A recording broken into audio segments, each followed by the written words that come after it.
अस्सलाम वालेकुम प्यारे बच्चों, क्या हाल है। आज का हमारा सबक है उर्दू के अल्फाज। अलिफ, अलिफ से नार, अलिफ मादा से आम, बे से बकरी, पे से पंखा, ते से ताला, टे से टोकरी, से समर, जीम से जहाज, चे से चिड़िया, हे से हुक्का, खे से खरगोश, दाल से दरख्त, डाल से डॉक्टर, जाल से ज़ख़ीरा, जाल से ज़ख़ीरा, रे से रेलगाड़ी, अड़े से पहाड़,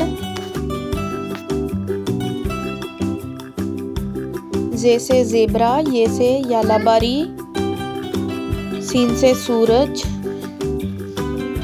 शीन से शेर, शीन से शेर, स्वाद से सोफ़ा, ज़्वाद से ज़ईफ़, ज़्वाद से ज़ईफ़, तोइन से तोता, ज़ोइन से ज़रूफ़, आइन से ऐनक, गइन से गुब्बारे, फे से फुटबॉल, काफ से कैंची,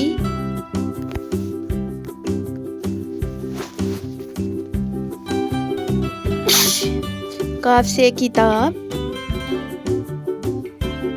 गाफ से घोड़ा, लाम से लट्टू,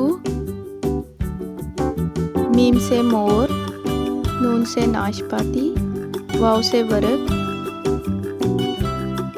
हे से हिरन, हमजा से चाय, ये से याद, ये से यादगार। अब हम अपना सबक रिपीट करते हैं। चलें सब बच्चे मेरे साथ सबक दोहराएं। अलिफ, अलिफ मद्दा, बे, पे, ते, टे से, जीम, चे, हे, खे, दाल, डाल, जाल, रे, अड़े, जे, ये, सीन, शीन, स्वाद, ज़्वाद, तोए, ज़ोए, आइन, गइन, फे, काफ, काफ, गाफ, लाम, मीम, नून, वाव, हा, हमजा, या।